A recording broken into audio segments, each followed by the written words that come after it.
Senhoras e senhores, salve Maria! Eu sou Peter Martins e você está ouvindo o Cooperadores da Verdade. Este é o 10º episódio da 5ª temporada. Nós queremos ver um Brasil católico de verdade. E é por isso que estamos aqui defendendo a nossa fé e ajudando você a defendê-la também. Junte-se a nós, pedindo a intercessão da Santíssima Virgem Maria, São Francisco de Sales e de Santo Tomás de Aquino, para que possamos conduzir este programa segundo a vontade de nosso Senhor. Neste episódio, nós vamos falar sobre Santa Teresa dos Andes, a primeira santa chilena e padroeira da juventude latino-americana. E o assunto principal desse episódio é a Assunção de Maria. Esse episódio cumpre aquela promessa que eu fiz para vocês no ano passado de gravar episódios dedicados, cada um a um dogma mariano diferente. Então, nós já temos um episódio sobre a maternidade divina, um episódio sobre a virgindade perpétua, um episódio sobre a Imaculada Conceição e hoje encerramos essa série com o dogma da Assunção. Aliás, este é um bom mês para se ouvir todos esses episódios, né? O mês de maio é o mês que a igreja tradicionalmente dedica a Nossa Senhora. Quanto mais se conhece, mais se ama. E é justamente essa a nossa finalidade aqui, ajudar você a conhecer mais a nossa fé para amar mais a Deus. Então aprenda um pouco mais sobre Nossa Senhora ouvindo também os episódios passados, porque certamente eles vão contribuir para aumentar o nosso amor pela nossa Mãe do Céu. Não esqueça de acessar o nosso portal, cooperadoresdaverdade.com, o melhor site católico do Brasil. Um dia a gente chega lá, né? Se Deus quiser. Mas lá você encontra todo o nosso conteúdo. Todos os nossos podcasts, todos os artigos, todas as notícias. São mais de 900 páginas de conteúdo para vocês e com atualizações diárias, hein? Então vale a pena todos os dias voltar lá no portal e dar uma conferida, porque todos os dias tem conteúdo novo. Nas redes sociais você nos encontra procurando por Cooperadores da Verdade ou digitando o nome de usuário que é sempre o mesmo, Os Cooperadores, tudo junto. No Instagram, onde eu respondo todos os dias dezenas e dezenas de perguntas, são mais de 6.800 seguidores. No Facebook, mais de 76 mil curtidores. No YouTube, mais de 1.700 inscritos. Se tanta gente assim tem gostado do nosso conteúdo, então deve ter algo de bom lá para você também, né? Então siga, se inscreva, curta, interaja com a gente por lá, porque tudo isso forma uma grande comunidade de cooperadores da verdade, não é? Somos todos cooperadores. Então eu quero encontrar você por lá também. Manda um direct lá no Instagram que eu respondo todo mundo, hein? Meus caros, os recados são esses.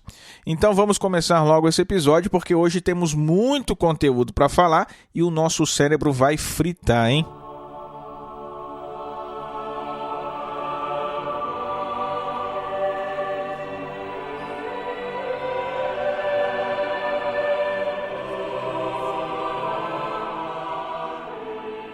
Persignum crucis de inimicis nostris, libera nos Deus noster, in nomine Patris et Filii et Spiritui Sancto. Amen. Dignare me laudare te Virgo Sacrata, da mihi virtutem contra hostes tuos. Gloria Patri et Filio et Spiritui Sancto, sic ut erat et principio et nunc et semper, et in saecula saeculorum. Amen.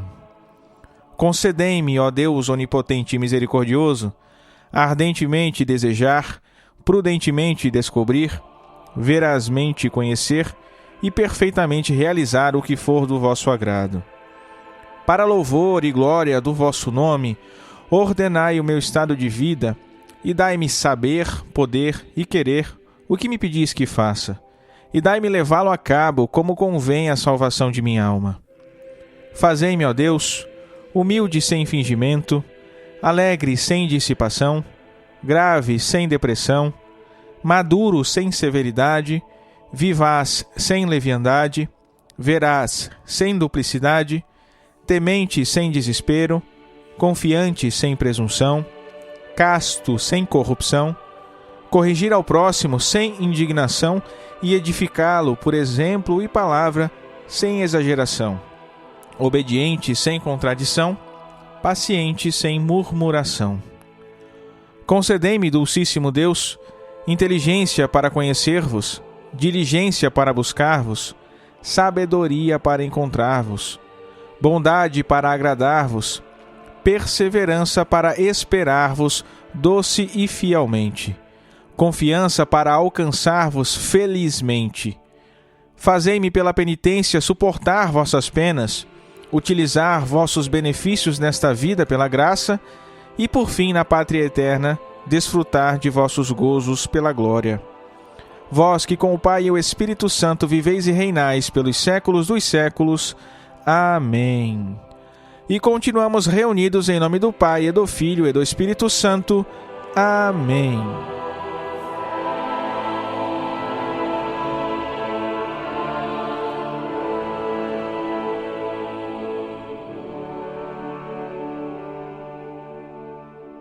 E no quadro A Vida dos Santos, nós estamos estudando a vida dos santos carmelitas. No último episódio, nós falamos de São Rafael de São José. No episódio de hoje, nós conheceremos a vida de Santa Teresa dos Andes.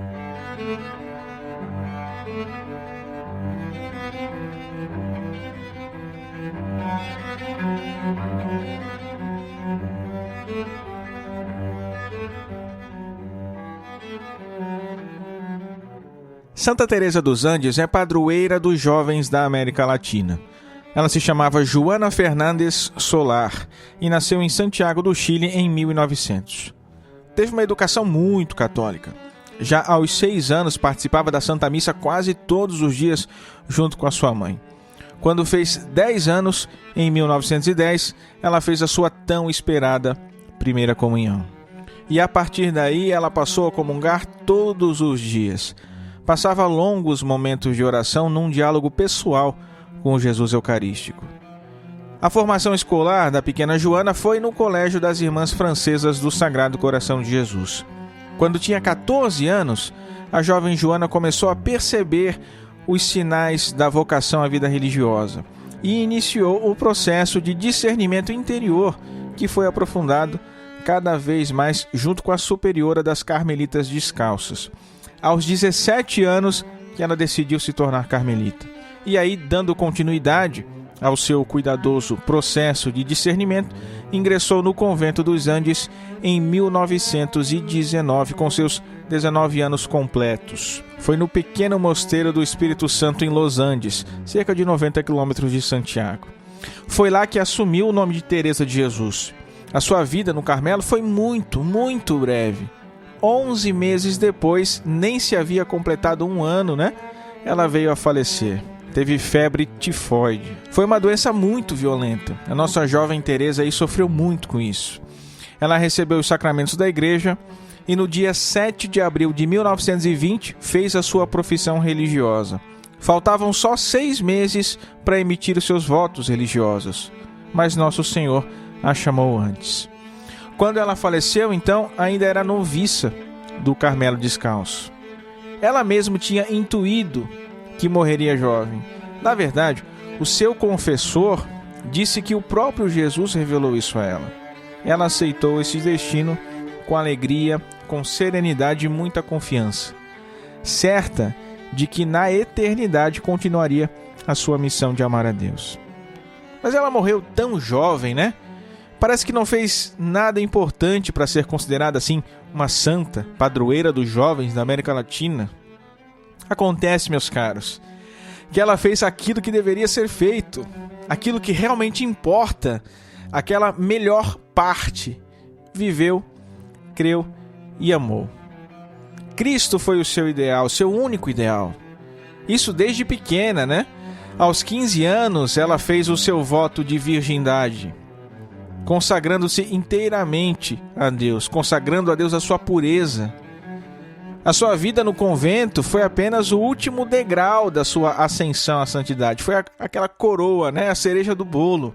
Não foi preciso mais do que 11 meses para consumar na sua vida aquilo que diz São Paulo: vivo, mas não eu, é Cristo que vive em mim. Ela foi beatificada em Santiago do Chile pelo Papa João Paulo II no dia 3 de abril de 1987 e foi canonizada em 21 de março de 1993 na Basílica de São Pedro, em Roma, também pelo Papa João Paulo II.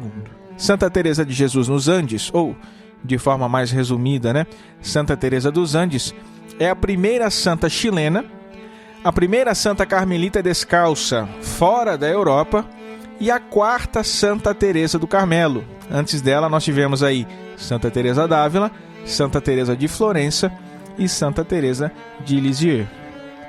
Santa Teresa dos Andes, rogai por nós.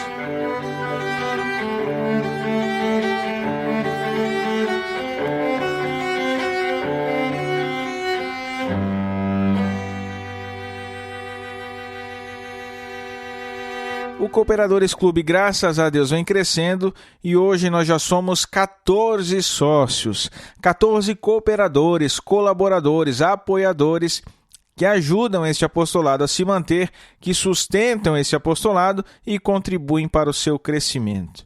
Graças aos nossos apoiadores, o nosso site está no ar. Graças aos nossos sócios do Cooperadores Clube, a hospedagem dos nossos podcasts está garantida, mesmo com o pagamento em dólar, que foi lá nas alturas. Eu consigo dedicar várias horas do meu dia ao apostolado, produzindo conteúdo, graças a estes grandes apoiadores. Então, tudo que você consome de forma totalmente gratuita, aqui no Cooperadores da Verdade, na verdade é sustentado, é pago por essas pessoas que decidiram dar um passo a mais e nos ajudar a manter e fazer crescer este nosso apostolado. E fica aqui o meu convite para que você que está me ouvindo aí venha se associar ao Cooperadores Clube também. Os sócios do Cooperadores Clube são os membros VIPs do Cooperadores da Verdade e por isso contam com alguns benefícios. O mais importante desses benefícios são os conteúdos que nós produzimos exclusivamente para os sócios. Toda semana aí são pelo menos 2 vídeos que estes nossos apoiadores recebem. Mas tem mais. Acesso antecipado aos podcasts, os melhores amigos no Instagram, grupo especial no WhatsApp, sorteio de brindes, descontos em cursos, produtos, eventos. Todas essas coisas nós fazemos de coração porque é a nossa forma de agradecê-los pela ajuda que já recebemos deles. Você pode colaborar com Cooperadores da Verdade pelo Apoia-se, pelo PagSeguro, pelo PayPal e pelo PicPay. É só acessar cooperadoresdaverdade.com/clube, que lá tem todos os links e formas de contribuição, tá bom? cooperadoresdaverdade.com/clube. Vamos para o tema principal? Vamos falar sobre a Assunção de Maria.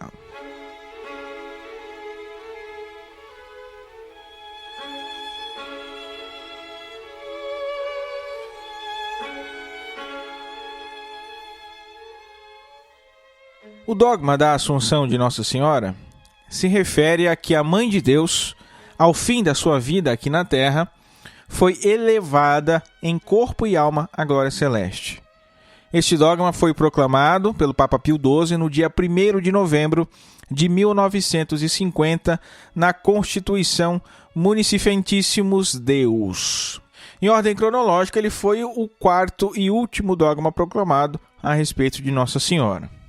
Diz o Papa: depois de elevar a Deus muitas e reiteradas preces e de invocar a luz do Espírito da Verdade, para a glória de Deus Onipotente, que outorgou à Virgem Maria sua peculiar benevolência, para a honra de seu Filho, Rei imortal dos séculos e vencedor do pecado e da morte, para aumentar a glória mesma da sua augusta Mãe e para o gozo e alegria de toda a Igreja, com a autoridade de nosso Senhor Jesus Cristo, dos bem-aventurados apóstolos Pedro e Paulo, e com a nossa, pronunciamos, declaramos e definimos ser dogma divinamente revelado que a Imaculada Mãe de Deus e sempre Virgem Maria, terminando o curso da sua vida terrena, foi assunta em corpo e alma à glória do céu.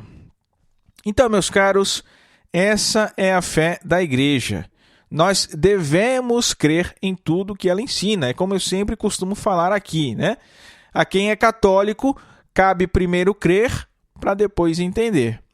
O conteúdo da fé não é como a filosofia ou como a ciência natural, que você descobre a verdade e aí sim passa a afirmá-la, a aceitá-la, O conteúdo da fé nós não descobrimos naturalmente. Ele nos foi revelado por Deus. Então, por isso, primeiro nós cremos para depois entender. Nesse caso ainda da Assunção de Nossa Senhora, não se trata de uma doutrina revelada, como é um ensinamento moral, por exemplo, como Jesus ensinou as bem-aventuranças, né? Mas é um fato histórico, atestado pela tradição da Igreja. Ou seja, assim como Jesus verdadeiramente, historicamente, factualmente se encarnou, morreu na cruz e ressuscitou, assim também são fatos históricos que Maria é mãe de Deus, que Maria permaneceu perpetuamente virgem, que nasceu imaculada e que foi assunta aos céus. Mas é claro, a Constituição que definiu o dogma, ela se preocupa muito mais em definir esse artigo de fé como uma afirmação teológica, né, do que histórica. E o Papa Bento XVI mesmo diz isso, né? Ele diz que o dogma foi proclamado, na verdade, como uma grande homenagem a Nossa Senhora. Aquilo que se faz no Oriente, na forma de liturgia, dos hinos, dos ritos, aconteceu no Ocidente na forma de proclamação dogmática. O Papa Bento XVI disse que essa é a forma mais solene de homenagem. Tanto é que no documento é dito que o dogma seja proclamado para a honra do Filho, a glorificação da Mãe e a alegria de toda a Igreja. Por isso nós falamos que é doutrina da Igreja, e é mesmo, é claro. Mas nós também não podemos descolar da realidade, do fato. Ainda que a definição dogmática tenha sua formulação mais teológica, não se trata de uma ideia abstrata, algo a ser compreendido apenas intelectualmente, uma especulação. Maria foi verdadeiramente, factualmente, assunta aos céus. O nosso catecismo diz que a assunção da Santíssima Virgem Maria constitui uma participação singular na ressurreição de seu Filho e uma antecipação da ressurreição dos demais cristãos.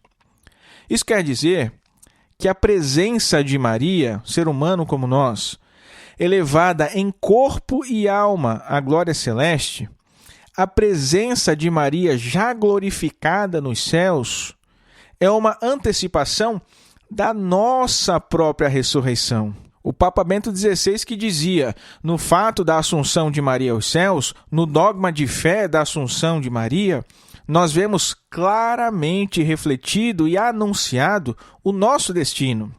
Por isso é sinal de esperança certa. É Deus mostrando para nós, está aqui, meus filhos, aqui está o destino que eu preparei para todos vocês. Permaneçam firmes, perseverem, tomem a cruz, não tenham medo.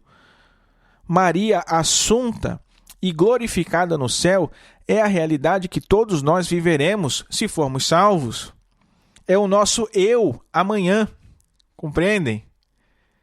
Uma coisa que a gente precisa distinguir bem, que não podemos confundir nunca, é a assunção de Maria e a ascensão de Jesus. Ascensão significa voltar para o alto. Jesus que desceu do céu, retorna para o Pai. É o próprio Deus que volta para de onde saiu. Maria foi assunta aos céus, foi elevada por Deus. Então, Jesus subiu pelo seu próprio poder e Maria foi elevada por Deus. Moisés, apesar de morto, também foi elevado aos céus. Enoque, que pela fé foi levado a fim de escapar à morte e não foi mais encontrado porque Deus o levara, diz a Escritura, também foi levado aos céus. Elias subiu num carro de fogo e foi arrebatado por Deus em corpo e alma, também foi elevado aos céus. Maria não foi a única. E se até estes profetas, grandes homens de Deus, foram elevados, por que duvidar da assunção da própria Mãe de Deus? Né? O Papa Bento XVI explica, de modo muito correto, como essa realidade da assunção de Maria está relacionada, está conectada com a sua Imaculada Conceição. O dogma que foi proclamado anteriormente a esse. Nós temos um episódio sobre esse dogma também, né? Procure por Imaculada Conceição lá no nosso site que você vai encontrar. Mas vejam só o que diz o Papa Bento XVI. Onde está a plenitude da graça, está a plenitude da salvação. Onde a graça não se encontra na precariedade do justo e pecador simultaneamente, mas é puro sim, aí não tem espaço algum para a morte, que é o pilar do pecado. Vejam, meus caros, vamos ficar um pouco na teologia aqui, ainda com o nosso queridíssimo Bento XVI. São Paulo diz aos Efésios que Deus, que é rico em misericórdia, deu-nos a vida juntamente com Cristo e juntamente com Ele nos ressuscitou e nos fez assentar aos céus com Cristo Jesus.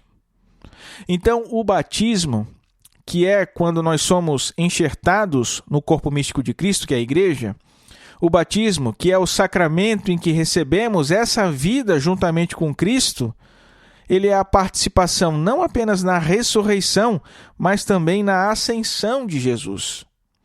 Ele nos ressuscitou e nos fez assentar aos céus, diz São Paulo.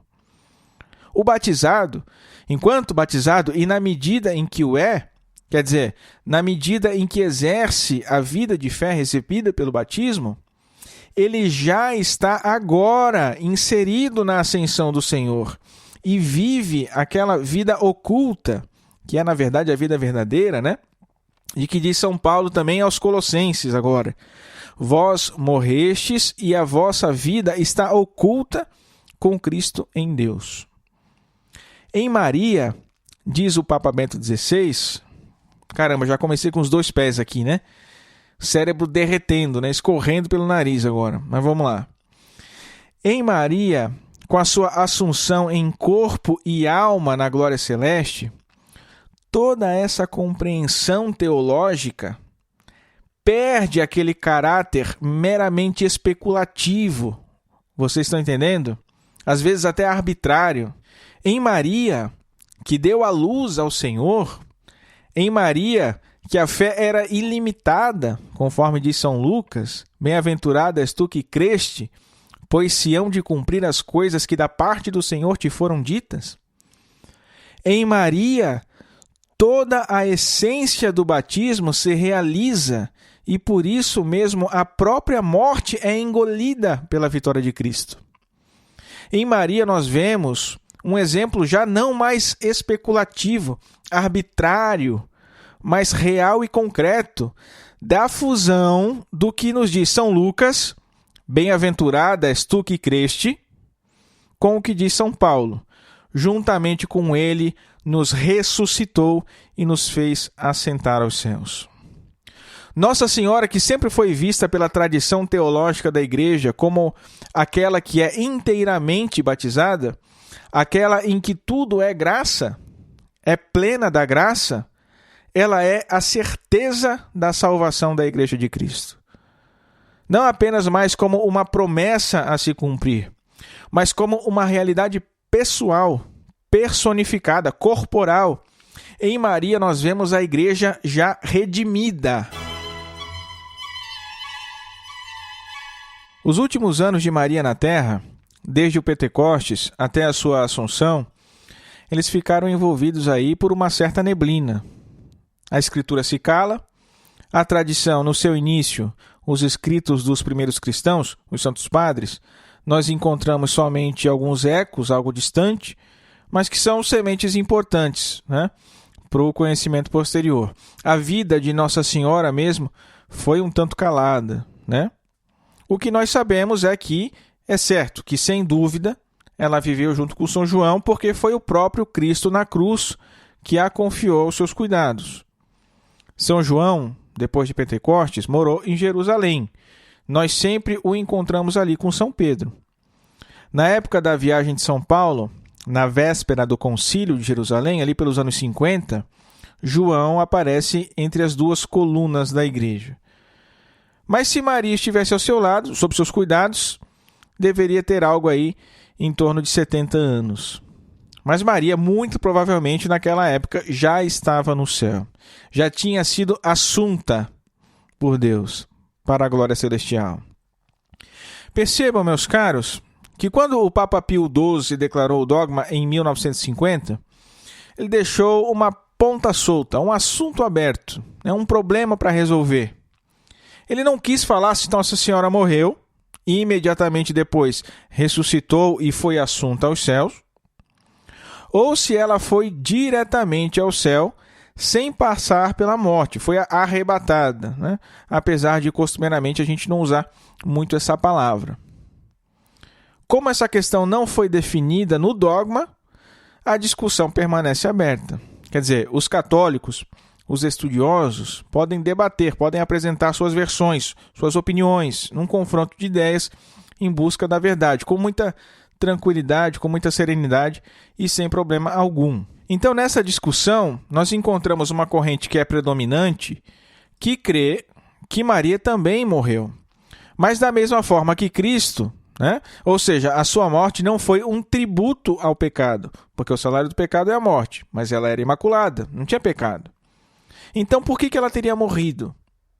Para ficar mais parecida com Jesus, seu filho. Então, ela teria morrido, ressuscitado e teria sido elevada aos céus em corpo e alma por Deus. Na tradição oriental, se celebra desde o século VI a festa da dormição da Santíssima Mãe de Deus. Era e ainda é, porque se celebra até hoje, né? Um modo de expressar que foi uma passagem muito mais parecida com o sonho do que com a morte. Maria deixou essa terra, como dizem alguns santos, transportada pelo amor. Há escritos dos séculos IV e V que dão detalhes dessa dormição e assunção de Maria. São escritos baseados em alguns relatos do século II. Eles dizem que quando Maria estava prestes a deixar esse mundo, todos os apóstolos, menos São Tiago Maior, que já tinha sido martirizado, e Tomé, que foi para a Índia, eles se reuniram em Jerusalém para acompanhá-la nos seus últimos momentos. Então ela serenamente fechou os olhos. O seu corpo chegou a ser sepultado. E quando São Tomé, que chegou atrasado, insistiu para ver o corpo da Virgem Maria, a sua sepultura estava vazia. A tradição bizantina também acredita na morte e no sepulcro de Maria, mas crê na sua glorificação antecipada ao céu com corpo e alma, como nós cremos aqui no Ocidente. Mas há uma corrente também bem minoritária que diz que não, que Maria não morreu. O que aconteceu com Maria, na verdade, foi o que teria acontecido com Adão e Eva se eles não tivessem pecado. Terminando o tempo deles, de Adão e Eva, no paraíso, segundo a vontade de Deus, eles seriam transportados para a glória celestial sem passar pela morte. E assim também teria acontecido com Maria. Ela foi elevada ao céu, terminando o curso da sua vida aqui sem passar pela morte. Teologicamente, isso faz bastante sentido para mim aqui, Peter, né? Porque se Maria foi aquela que Eva deveria ter sido, lembremos que Eva também era imaculada, né? Me parece razoável que Maria tivesse o seu mesmo destino. O problema é que a tradição aqui com T minúsculo, né? Ela nos encaminha para o outro lado. Tanto é que eu acho que essa é uma corrente mais moderna, tá? Salvo engano, é algo mais recente. Mas vejam, há em Jerusalém a Basílica da Dormição de Nossa Senhora, que inclusive está sob cuidado dos monges beneditinos, mas há também o túmulo de Maria. Este sim sob cuidado dos ortodoxos, né? Dos cristãos orientais. Então fica difícil sustentar que ela não teria nem sido sepultada quando nós temos aí uma tradição antiquíssima, né? Que preserva até o seu túmulo. Compreendem? Bom, diante dessas posições, seja lá qual for o lado que você assumir, né? Uma coisa é indiscutível, que Nossa Senhora, por um privilégio especial de Deus, não experimentou a corrupção. O seu corpo foi glorificado por Deus, foi unido à sua alma, e Maria foi assunta ao céu, onde reina e vive gloriosa com Cristo nosso Senhor. Foi isso que o Papa Pio XII definiu no dogma de fé. Alguns dizem que essa doutrina da Assunção de Nossa Senhora teria sido condenada lá no século V pelo Papa São Gelásio e apresentam o decreto gelasiano como prova. Vejam, de fato, existe um documento chamado Decreto Gelasiano e que é atribuído ao Papa São Gelásio I. e que fala sobre muitas coisas, sobre os dons do Espírito Santo, sobre a autoridade da Igreja de Roma, sobre a autoridade dos bispos e concílios, sobre o cânon dos livros sagrados, sobre os livros apócrifos que a Igreja não aceita, né? E justamente nesse último ponto, sobre os livros apócrifos, ele classifica entre esses livros uma obra chamada Transitus Mariae. E essa obra, Transitus Mariae, é sim um livro apócrifo, né? Não está na nossa Bíblia. E é um livro que relata, sim, o fim da vida de Maria e a sua assunção. Mas de um modo muito fantasioso. Não é digno de crédito a ponto de ser considerado um livro inspirado por Deus como os demais livros sagrados. Mas nós precisamos ponderar aí duas coisas. Primeiro, esse decreto gelasiano nunca foi reconhecido entre os documentos papais, tá? Há diversas teorias sobre a sua história, que foi escrito em duas partes e que só a primeira parte é, de fato, do Papa Gelásio. Há manuscritos deste mesmo documento que atribuem a autoria a outras pessoas, até mesmo a outro Papa, né? O Papa Hormisdas. Os manuscritos com as duas partes reunidas surgiram só no século VIII. Então, assim, permaneceu desconhecido também durante um bom tempo e por isso não exerceu autoridade alguma, nem ali na região onde ele teria sido escrito. Então não dá para a gente ter tanta segurança assim quanto à autenticidade desse documento. Mas vamos dar uma colher de chá aqui para fins de debate. Vamos conceder que esse seja um documento verdadeiro, ok? Vamos supor que esse seja um documento realmente papal, que seja um documento magisterial e que deva ser obedecido. O decreto gelasiano cita dezenas de livros apócrifos, mas isso não quer dizer que todo o conteúdo de todos aqueles livros sejam mentirosos e indignos de crédito. Os livros apócrifos são aqueles que não foram inspirados por Deus e não podem ser lidos na igreja por causa disso. Não quer dizer que o conteúdo dos livros sejam heréticos. Muitos livros apócrifos, isso quem diz é Dom Estevão Bittencourt, né? Muitos livros apócrifos são irrelevantes do ponto de vista dogmático. Não ferem nenhum artigo de fé da igreja, mas mesmo assim são apócrifos. Compreendem? E ainda, a igreja sempre reconheceu o valor enorme dessas obras, porque nos dão a conhecer o que pensavam os cristãos dos primeiros séculos, ainda que muitas vezes expressassem esses pensamentos de forma um tanto fantástica, né? Às vezes até obscura. Supondo que esse decreto seja verdadeiro, ele apenas coloca o livro Transitus Mariae entre os livros apócrifos. Nada fala sobre a realidade final da vida de Nossa Senhora. Então, obviamente, o dogma da Assunção de Nossa Senhora nunca foi condenado por Papa nenhum, muito pelo contrário. Sempre foi muito bem aceito e muito bem fundamentado, como nós começaremos a ver a partir de agora.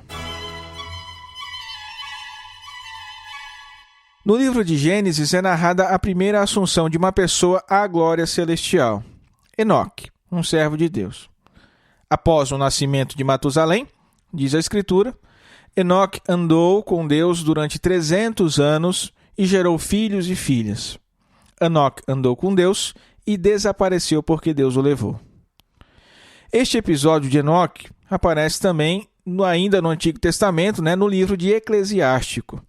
Enoque agradou a Deus e foi transportado ao paraíso. O Novo Testamento também fala da assunção de Enoque lá na carta aos Hebreus. Pela fé, Enoque foi arrebatado sem ter conhecido a morte. O segundo livro de Reis narra a assunção de Elias. O Senhor arrebatou Elias ao céu num turbilhão. Mas Santo Tomás de Aquino, na Suma Teológica, ele faz uma ressalva importante. Ele lembra que esses santos do Antigo Testamento aqui, eles foram assuntos, foram arrebatados, mas eles não foram para a Jerusalém Celeste, eles não foram para a glória contemplar a Deus face a face, como foi Nossa Senhora, como iremos nós. Eles foram para o que se chama na teologia de céu aéreo, ou paraíso terrestre, que é aquele paraíso onde viviam Adão e Eva antes da queda. Porque o paraíso celeste a pátria celeste, a igreja triunfante, a Jerusalém celeste, a beatitude eterna, o céu, para onde iremos nós, ele foi aberto a nós por Cristo somente quando ele desceu à mansão dos mortos, depois da sua morte. Compreendem?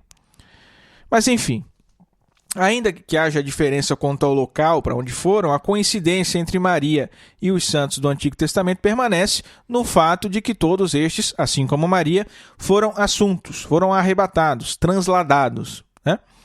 Então, até aí, o que aconteceu com Nossa Senhora, a sua assunção, não foi, por assim dizer, uma grande novidade nesse aspecto, né? No século IV, Santo Epifânio de Salamina já comparava esses casos do Antigo Testamento com Maria. Como os corpos dos santos, diz ele, ela foi mantida em honra de seu caráter e de sua compreensão. E se eu deveria falar ainda mais alguma coisa em seu louvor, ela é como Elias, que era virgem desde o ventre da sua mãe, permaneceu assim eternamente, foi assumido e não viu a morte. Em Apocalipse 12, nós vemos escrito o seguinte: apareceu em seguida um grande sinal no céu, uma mulher revestida do sol, a lua debaixo de seus pés e na cabeça uma coroa de 12 estrelas. O texto apresenta aqui claramente uma mulher no céu, que é o primeiro sinal da sua assunção corpórea, e revestida do sol, que é o sinal dos corpos após a ressurreição, que o próprio Jesus apresenta lá em Mateus 13:43. Então, no reino de seu Pai, os justos resplandecerão como o sol. Aquele que tem ouvidos, ouça. São Paulo usa uma linguagem bem parecida lá em Filipenses. Ele diz: o Senhor Jesus Cristo transformará o nosso mísero corpo, tornando-o semelhante ao seu corpo glorioso. O sol representa o próprio Deus, né, em diversas passagens da Escritura. E o resplandecer dos corpos dos santos diz respeito à graça divina. Maria não apenas resplandece, mas ela está revestida do sol. Isso, claro, é devido à sua Imaculada Conceição, porque ela possui a plenitude da graça divina, como nos diz o próprio Evangelho de São Lucas 1:28, né? Então, o seu corpo glorioso, ele é muito superior ao que será o nosso, por exemplo. Aí está fundamentada a tradição cristã que, explicando essas passagens do Apocalipse, nos ensina que o apóstolo João está nos revelando aqui o fato de que a Virgem Maria já está ressuscitada em corpo e alma na glória celestial. E a lua debaixo dos pés? Aí vamos trazer de novo aqui para a nossa conversa o nosso gloriosíssimo Papa Bento XVI. Ele diz que a lua é um símbolo conhecido já da morte e da mortalidade, e que Maria está inteiramente associada à vitória de Cristo sobre a morte, sobre o pecado. Maria está livre de qualquer sombra de morte, porque a morte já não tem poder algum sobre Jesus, diz São Paulo. Assim também, por graça e privilégio únicos de Deus, não tem poder algum sobre Maria. O fato de Maria estar com a lua, com a morte, debaixo de seus pés, representa justamente o seu triunfo sobre a morte. E o triunfo sobre a morte é um sinal dos ressuscitados. Quando este corpo corruptível estiver revestido da incorruptibilidade, e quando este corpo mortal estiver revestido da imortalidade, diz São Paulo, então se cumprirá a palavra da Escritura: a morte foi tragada pela vitória. Onde está, ó morte, a tua vitória? Onde está, ó morte, o teu aguilhão? Agora, deixa eu abrir um parêntese aqui antes de continuar, tá? Eu nem vou tratar aqui, nesse episódio, sobre quem é essa mulher revestida de sol, de Apocalipse 12. Você já deve ter notado isso, né? Porque não vai dar tempo, tá bom? Então, eu já estou assumindo aqui por premissa que essa mulher é Nossa Senhora, é Maria, porque a tradição da igreja é unânime em afirmar isso, tá? Ah, Peter, mas essa mulher representa também a igreja, ela é símbolo de outra coisa também, ela pode representar Israel, muitas coisas diferentes. Não, tudo bem, né? A gente sabe disso. De fato, essa figura ela pode ser símbolo para várias coisas. Os próprios santos padres falavam muito disso. Isso não está em discussão. O que eu estou dizendo é que esta mulher que João viu e descreveu no Apocalipse é Maria. Ela pode representar outras coisas, mas ela é Maria, tá bom? Em outra oportunidade, então, a gente aprofunda mais um pouquinho essa questão. Voltando ao Apocalipse, capítulo 12, versículo 14 agora. Mas à mulher foram dadas 2 asas de grande águia, a fim de voar para o deserto, para o lugar de seu retiro, onde é alimentada por um tempo, 2 tempos e a metade de um tempo, fora do alcance da cabeça da serpente. Uma passagem cheia de alegorias, cheia de símbolos. Esse texto, ele trata sobre o destino final dessa mulher. Os primeiros versículos de Apocalipse 12 nos mostram que, por causa da sua maternidade, a mulher foi perseguida pelo dragão durante toda a sua vida. E no versículo 14, essa perseguição chega ao fim. A mulher recebe de Deus asas de águia e voa para um deserto. O que são esses símbolos? Deserto é um símbolo para um lugar seguro, protegido pela presença divina, conforme Êxodo, capítulo 3, 4, 7. Diferente, por exemplo, do deserto do versículo 6. Se você está com a Bíblia aí, você pode me acompanhar. No versículo 6, essa mulher foge para o deserto. E aí nós temos claramente a fuga da Sagrada Família para o Egito. No versículo 14, a mulher está definitivamente fora do alcance da cabeça da serpente. Então, trata-se de um lugar onde Satanás já não pode mais a alcançar. As asas de águia são um símbolo conhecido no Antigo Testamento. Remete ao cuidado que Deus tem para nos encaminhar junto dele. Isso está lá em Êxodo 19. A águia é a ave que voa mais alto, na Escritura. E o voo é um símbolo justamente da sua jornada para o céu, como nos diz aí Provérbio 23. Não vai dar para ler todas essas passagens aí acessórias, por conta do tempo. E vejam só, as terminologias voar, encontrar o Senhor nos ares, ir com ele para as nuvens, ser ajuntado pelos ventos e até mesmo asas de águia, são figuras de linguagem utilizadas pelos próprios apóstolos para se referir ao arrebatamento corporal. Seremos arrebatados juntamente com eles nas nuvens a encontrar o Senhor nos ares. São Paulo, em 1 Tessalonicenses. Seus anjos ajuntarão seus eleitos dos 4 ventos de um extremo do céu ao outro. Mateus 24. No Salmo 18, o voo de Deus, por meio dos querubins. E montou num querubim e voou. Sim, voou sobre as asas do vento. Salmo 18. Então, esse voo do Apocalipse não foge à regra. É a constatação da assunção de Maria, da assunção dessa mulher. Para finalizar, o tempo em que essa mulher ficará nesse retiro já não é mais contado em dias, como era no versículo 6, que falava da fuga do Egito, mas em tempos, Kairos. Este tempo significa o tempo oportuno, o tempo divino, o tempo da graça. A mesma linguagem do profeta Daniel. Os santos serão entregues ao seu poder durante um tempo, tempos e metade de um tempo. Mas o julgamento se realizará e lhe será arrancado o seu domínio para destruí-lo e suprimi-lo definitivamente. Daniel 7, 25 e 26. O tempo em que a igreja peregrinará na terra com seus mártires, derramando o sangue por ela, e quando este tempo acabar, ocorrerá o juízo final. E a mulher finalmente retornará junto com o Senhor, com seus milhares de santos. Quanto à tradição da igreja, nós podemos dizer que a Assunção de Maria é certamente implícita em alguns princípios explicitamente ensinados pelos santos padres do século II. E quais são esses princípios? O princípio chamado da recapitulação e o princípio da maternidade misteriosa e da virgindade admirável. Quanto ao primeiro, o princípio da recapitulação, nós veremos que São Justino Mártir e Santo Irineu de Lyon ensinam claramente, já no século II, que Maria era a reparadora da ruína causada por Eva. Ou seja, reparadora do pecado e, como pena do pecado, da morte.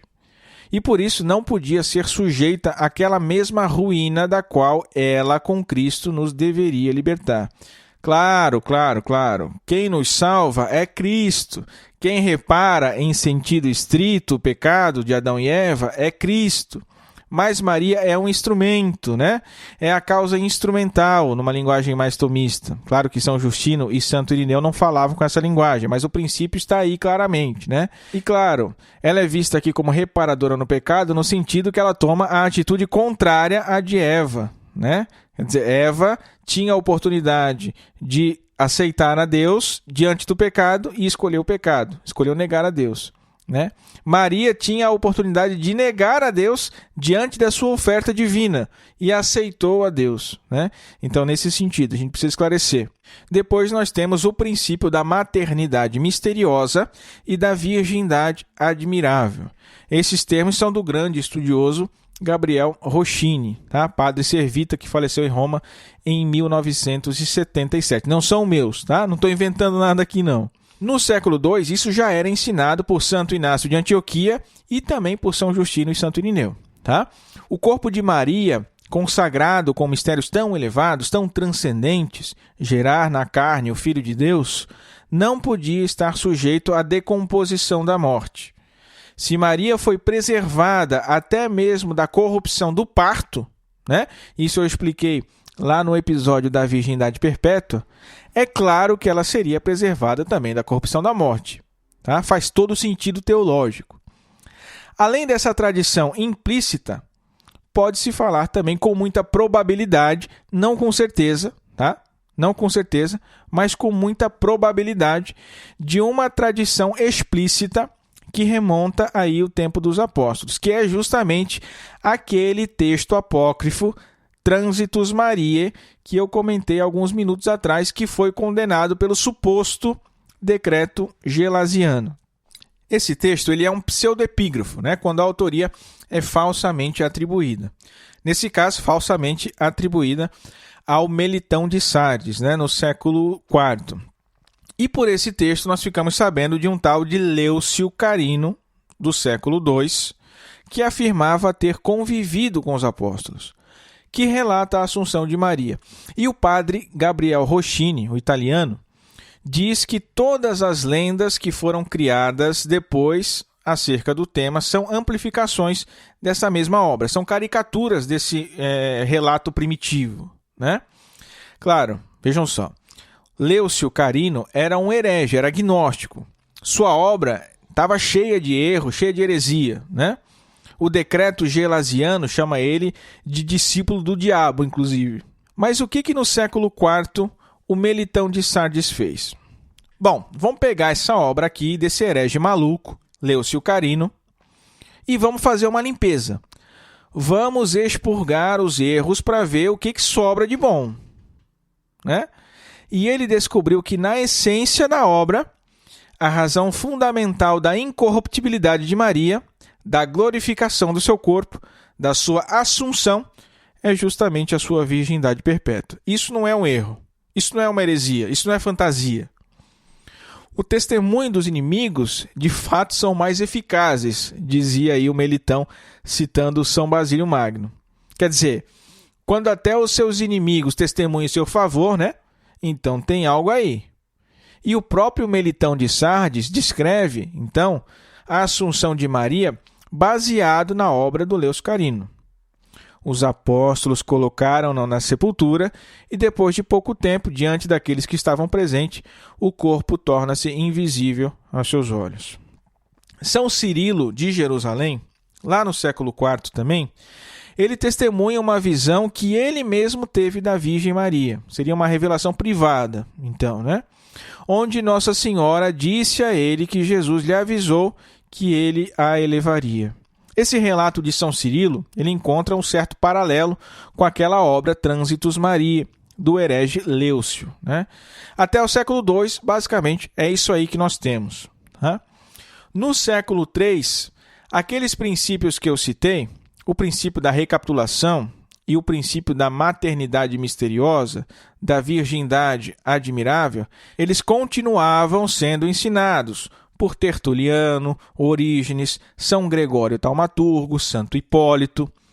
No século IV, no Oriente, nós temos o testemunho de Santo Epifânio e de Timóteo de Jerusalém. E no Ocidente nós temos aí o de Santo Ambrósio e aquele, claro, Trânsitus Mariae do pseudo Melitão de Sardes, que eu comentei aqui já, né? Santo Epifânio, não sabendo a história da vida de Maria, além dos evangelhos, né? Não sabendo como ela terminou a sua vida, ele cria 3 hipóteses, tá bom? Uma morte serena, onde Maria teria sido sepultada, o martírio, ou a transladação sem a morte para a eternidade. Nas 3 hipóteses, ele afirma que o corpo de Maria foi glorificado, que Maria não conheceu a corrupção corporal. Timóteo de Jerusalém, que era padre, presbítero, ele deixou uma homilia feita especialmente para a festa da apresentação no templo. E nessa homilia ele diz que alguns, tomando aquela profecia de Simeão, da espada de dor, né, que transpassaria o coração de Maria e tal, eles acreditavam que Maria morreu mártir por conta disso. Mas ele rejeita essa opinião, né, dizendo que a espada de metal atravessa o corpo, mas não divide a alma. E aí ele acrescenta, a Virgem Maria, por isso permaneceu até hoje imortal, porque aquele que a habitou nela a transferiu para o lugar da ascensão, o paraíso celeste, né? E aqui uma coisa importante, esse texto não é um debate com hereges, não é um tratado teológico, não é um estudo, uma especulação teológica, é uma homilia. Timóteo de Jerusalém falou isso na homilia da missa da festa da apresentação no templo. Ou seja, tudo indica aqui que não se trata de algo novo, mas comum aos seus ouvintes ali na missa. Já Santo Ambrósio, ele afirmava, ao menos de modo indireto, aí, a assunção corpórea de Maria. Ele diz, por exemplo, que se a Virgem Maria tivesse morrido no Calvário juntamente com Cristo, seria também ressuscitada juntamente com ele. Claro, isso aqui não é uma mera opinião de Santo Ambrósio, mas é o que a teologia nos leva a concluir, né? Há uma conexão fisiológica entre a carne de Cristo e de Maria, uma identidade entre os corpos, assim como há de qualquer mãe para com seu filho, né? Que acabam como que por exigir a mesma sorte no fim da vida, entendem? E há também a questão moral fundada na honra que todo filho deve à própria mãe, né? Se Cristo poderia elevá-la aos céus em corpo e alma, e poderia. Se Cristo poderia não deixá-la passar pela corrupção da morte, e poderia. E ninguém vai duvidar que isso é um grande ato de honra, não é verdade? Então, ele o fez, né? No final do século IV para o século V ainda aparece um novo texto apócrifo de um tal de pseudo João, né, que se chamava João o Teólogo, João o Evangelista, que também narra, na sua versão, a Assunção de Nossa Senhora. Infelizmente, o tempo está corrido demais, não vai dar para falar aqui, né? Enfim, chegamos no século V. Aqui nós temos lá na Síria um opúsculo, Obsequia Virginis, que ensina abertamente a morte e a ressurreição de Maria. Foi muito provavelmente essa obra que influenciou, em meados do século V, a celebração lá na Síria primeiro da festa da Dormição de Maria, porque tem uma homilia de São Tiago de Sarug sobre o trânsito de Nossa Senhora, que é muito provavelmente, na verdade, um poema litúrgico composto para a festa da Dormição. Esse poema, claro, atesta a Assunção de Maria. Santo Agostinho, aqui no Ocidente, teria um tratado de Assumptione Beate Maria Virginis, mas parece que a autoria dessa obra é incerta, tá? Santo Tomás, na Suma Teológica, cita como sendo de Agostinho, mas parece que não é uma unanimidade isso. Supondo que seja de Agostinho, enfim, né? Lá se diz que opróbrio não se apresenta para a condição humana o túmulo com a sua podridão. Jesus, isento desse opróbrio universal, também dele isentou a Santa Virgem, porque a carne de Jesus é a de Maria.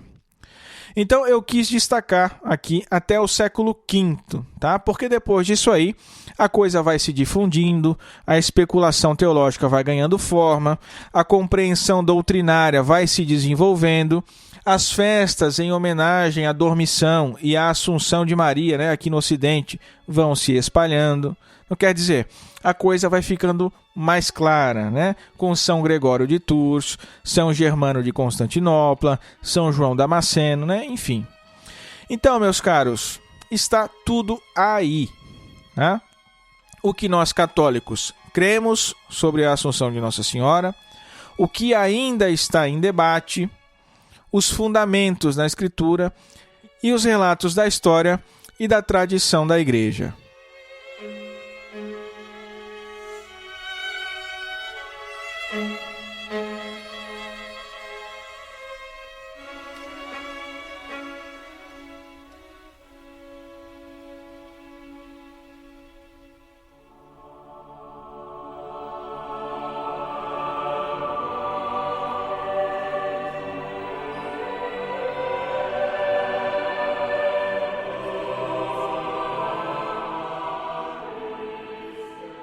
Rezemos a Virgem que proteja e guie o nosso apostolado.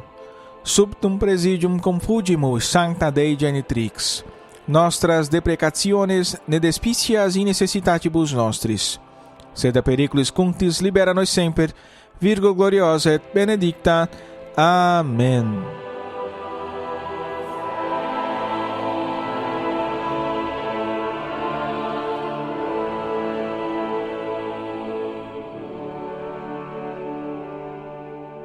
Meus caros, há ainda outras doutrinas sobre Nossa Senhora, mas que ainda não foram proclamadas formalmente, né, como dogmas. Nossa Senhora Corredentora, Nossa Senhora Medianeira de todas as graças, Nossa Senhora Rainha dos Céus. Se você que está me ouvindo aí gostou do episódio de hoje e quer que a gente faça um novo episódio sobre cada um desses assuntos, então compartilhe aí no seu Instagram, no seu Facebook, nos stories, marcando @oscooperadores, tudo junto, né? E comentando qual desses assuntos você quer, tá bom?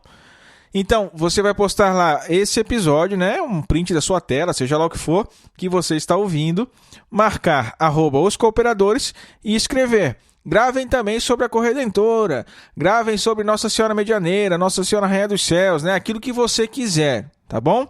Para a gente saber qual será o próximo assunto mariano que nós vamos tratar aqui no podcast. Chegamos ao fim de mais um Cooperadores da Verdade. Não esqueça de nos seguir lá no Instagram, @oscooperadores, de entrar no nosso canal no Telegram e seja sócio também do Cooperadores Clube. O Cooperadores da Verdade pertence ao Centro de Estudos São Francisco de Sales, que é um núcleo de formação da Milícia de Santa Maria, aqui em Itajaí, Santa Catarina. Obrigado pela companhia, reze por nós, Deus te abençoe, salve Maria!